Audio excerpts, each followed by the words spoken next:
하나님의 말씀은 누가복음 우리 22장 우리 1절부터 13절을 보겠습니다. 유월절이라 하는 무교절이 다가오매 대제사장들과 서기관들이 예수를 무슨 방도로 죽일까 궁리하니 이는 그들이 백성을 두려워함이더라. 12 중에 하나인 가룟신이라 부르는 유다에게 사탄이 들어가니 이에 유다가 대제사장들과 성전 경비대장들에게 가서 예수를 넘겨줄 방도를 의논하며 그들이 기뻐하여 돈을 주기로 언약하는지라 유다가 허락하고 예수를 무리가 없을 때 넘겨줄 기회를 찾더라. 유월절 양을 잡을 무교절이 이른지라 예수께서 베드로와 요한을 보내시며 이르시되 가서 우리를 위하여 유월절을 준비하여 우리로 먹게 하라. 여짜오되 어디서 준비하기를 원하시나이까? 이르시되 보라, 너희가 속내로 들어가면 물 한 동이를 가지고 가는 사람을 만나리니 그가 들어가는 집으로 따라 들어가서 그 집 주인에게 이르되 선생님이 내게 하는 말씀이 내가 내 제자들과 함께 유월절을 먹을 객실이 어디 있느냐 하시더라 하라.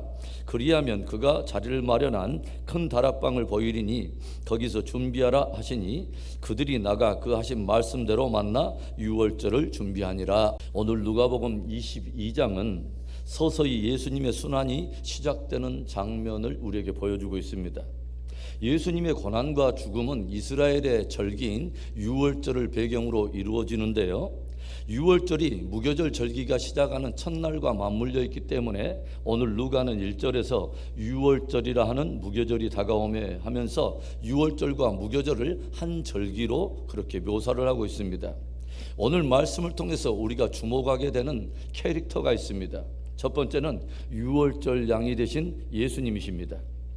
예수님께서 이 땅에 사실 때에 우리가 조용히 보면 예수님의 생애는 단 한 번도 당신의 뜻을 따라 살거나 자신의 정한 때를 살지 않으시고 항상 당신을 이 땅에 보내신 하나님의 뜻을 따라 사셨고 아버지께서 정하신 때를 따라 사셨다고 하는 것을 우리가 알게 되죠. 특별히 우리는 성경을 통해서 예수님께서는 하나님께서 당신을 이 땅에 보내신 가장 중요한 목적인 십자가를 늘 깊이 마음에 두셨다고 하는 것을 우리가 발견하게 됩니다. 나를 이 땅에 보내신 분이 누구인가? 왜 나를 이 땅에 보내셨는가? 도대체 나를 위하여 어떤 일을 이루기를 원하시는가? 이것을 정확히 알고 바로 그 길에 쓰임을 받는 인생이 가장 복 있는 인생인 줄로 믿습니다. 오늘 유월절이라고 하는 절기가 등장하는데요, 구약 우리가 출애굽기나 레위기를 보면 이 절기를 그냥 절기라고 말하지 않고 여호와의 절기라고 소개를 하고 있어요. 특별히 절기라고 하는 히브리어 단어 모에드라고 하는 단어는 the appointed times, 즉 정해진 시간들이라고 하는 그런 뜻을 가지고 있는데 하나님께서 당신의 특별한 섭리를 담아서 정해놓으신 시간들이라고 하는 것입니다. 즉 하나님께서 무엇인가 당신의 선한 뜻을 이루려고 특별하게 정해놓은 시간들이 바로 여호와의 절기들이란 것이죠. 예전에 제가 수요 성경 개관을 통해서 이 절기들이 어떻게 예수님과 함께 연결되는가를 제가 여러분에게 함께 다루어 드린 적이 있어요. 이 절기는 그냥 과거의 이스라엘의 종교적인 전통의 의미로만 끝이 나는 것이 아니라 실제로는 하나님께서 그 아들을 통해서 이루실 일을 그 안에 담아두셨다고 하는 것이죠. 그래서 사도 바울은 이런 의미 있는 말을 우리에게 들려줘요. 골로새서 2장 16절과 17절의 말씀인데, 그러므로 먹고 마시는 것과 절기나 초하루나 안식일을 이유로 누구든지 너희를 비판하지 못하게 하라. 이것들은 장래 일의 그림자이나 몸은 그리스도의 것이니라. 무슨 말일까요?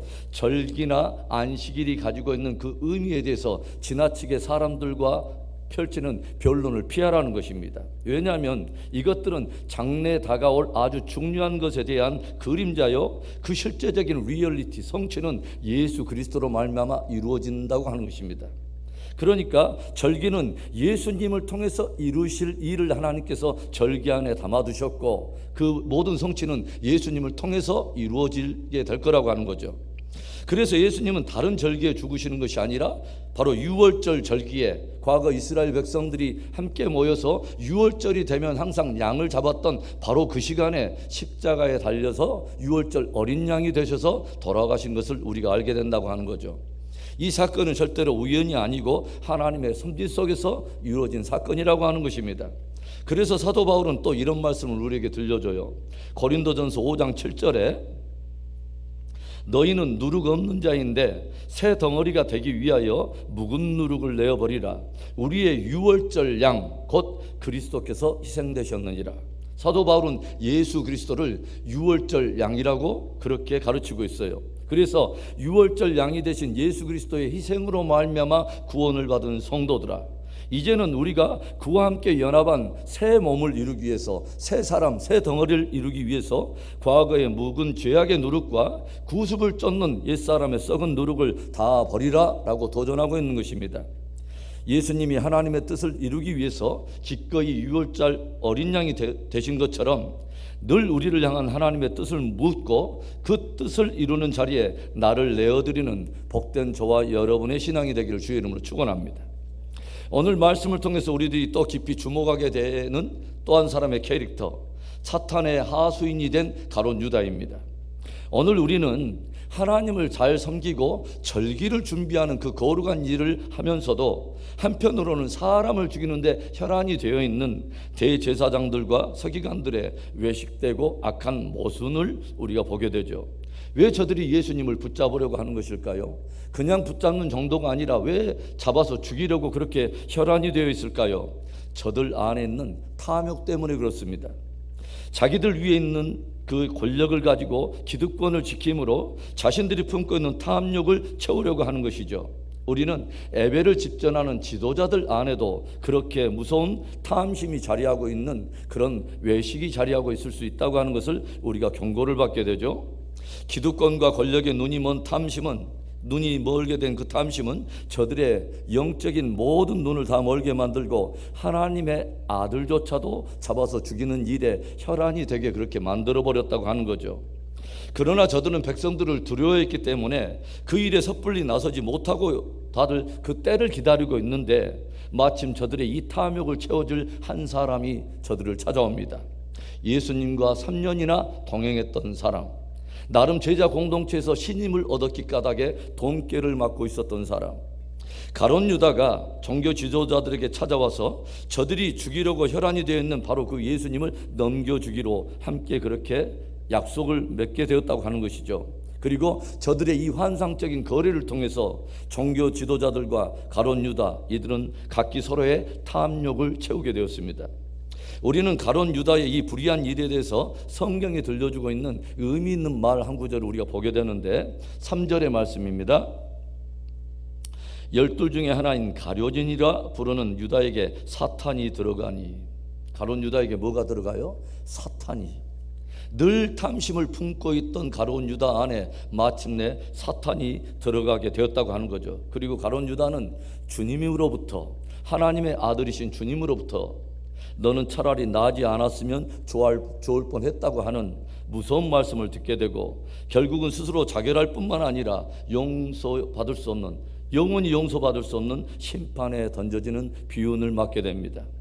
예수님을 통해서 나라가 전복이 되고 혁명 정부가 수립이 되면 큰 자리를 얻게 될 것을 기대했다가 예수님께서 전혀 자기가 기대했던 그 행보를 걷지 않고 전혀 다른 십자가의 길을 걷는 모습을 보고서 가룟 유다는 과감하게 예수님을 은 30냥에 팔아버린 것입니다. 우리는 유다를 통해서 그분을 향한 진실한 믿음과 헌신이 아닌 자기의 탐욕을 채우기 위해서 주님을 따랐던 그 예수님과의 표면적인 3년의 동행이 결국 그에게는 아무것도 아닌 공허한 것이 돼버리고만 그런 일을 우리가 보게 되죠. 이탈리아의 한 화가가 시슬리의 성당 벽화를 그려달라는 부탁을 받고서 예수님의 생애를 그리는 가운데 12살 난 한 청순해 보이는 한 소년을 모델로 예수님의 어린 시절의 생애를 그렸습니다. 그리고 상당한 세월이 지나서 아직 완성되지 못한 예수님의 십자가 고난을 그리는 중에 가룟 유다의 모델을 찾는데 어느 사형수 한 사람을 소개받아서 그를 모델로 그림을 그리려고 그를 만났어요. 그런데 그 사나이가 화가를 보면서 갑자기 굵은 눈물을 흘리며 이렇게 말을 하는 것입니다. 화가 선생님, 나는 아주 오래 여러 해 전에 선생님께서 소년 예수님의 모델로 그렸던 바로 그 사람입니다. 한 사람 안에 예수님의 모습이 있고 바로 동일한 한 사람 안에 가룟 유다의 모습이 있을 수 있더라고 하는 거죠. 늘 성령 충만하여 작은 예수로 그리스도의 모습으로 승리해가는 저와 여러분의 삶이 되기를 축원합니다. 오늘 말씀을 통해서 우리들이 깊이 주목하게 되는 또 한 사람의 캐릭터, 세 번째, 주를 위해 다락방을 내어드린 한 집주인이 있었다고 하는 거죠. 오늘 말씀 속에서 우리는 종교 지도자들이나 가롯 유다와는 달리 하나님의 섭리 속에서 정교하게 쓰임을 받는 한 사람을 우리는 목격하게 돼요. 유월절이 다가오면서 제자들이 선생님, 우리가 유월절을 어디에서 이 유월절 만찬을 준비해야 될까요? 묻자 예수님께서는 이런 기이한 대답을 들려주십니다. 10절부터 12절의 말씀, 이르시되 보라, 너희가 성내로 들어가면 물 한 동이를 가지고 가는 사람을 만나리니 그가 들어가는 집으로 따라 들어가서 그 집 주인에게 이르되 선생님이 내게 하는 말씀이 내가 내 제자들과 함께 유월절을 먹을 객실이 어디 있느냐 하시더라 하라. 그리하면 그가 자리를 마련한 큰 다락방을 보이리니 거기서 준비하라 하시니. 예수님의 짧은 말씀이지만 우리는 당신의 일을 위해서 준비된 사람이 누구인지를 정확히 아시고 그를 부르시는 주님의 모습을 우리가 보게 돼요. 우리가 함께 유월절 먹을 객실이 어디 있느냐라고 제자들이 묻게 될 때 조용히 그 사람은 큰 다락방을 보이면서 기꺼이 그것을 내어줄 거라고 주님은 말씀을 들려주십니다. 주님께서 이루실 일에 대해서 들었을 때에 기꺼이 자기의 거처를 내어드림으로 주님의 선한 일에 쓰임을 받았던 바로 그 축복의 사람, 주님께서 원하실 때 기꺼이 자원하여 자신의 것을 조용히 주님께 내어드릴 것을 미리 주님이 알아셨던 바로 그 축복의 사람, 얼마나 복된 사람인가 하는 생각을 해보게 됩니다. 많은 주석가들은요, 바로 그 사람이 주를 위해 내어드렸던 바로 그 다락방이 유월절 만찬이 이루어진 장소일 뿐만 아니라 바로 이것이 제자들이 함께 모여 기도하다가 오순절 성령이 임한 것으로 저들이 보고 있습니다. 기꺼이 주님의 주권 앞에 자기의 소유와 거처를 내어드림으로 바로 그곳에서 성령의 역사가 시작되고 바로 그곳에서 초대교회가 시작되는 그 놀라운 주님의 역사에 쓰임을 받게 된 바로 그 사람, 늘 주님의 섭리에 민감하고 주님의 뜻에 헌신함으로 놀라운 주님의 축복의 역사와 기적의 역사에 쓰임을 받게 되는 복된 저와 여러분이 되기를 주의 이름으로 축원합니다.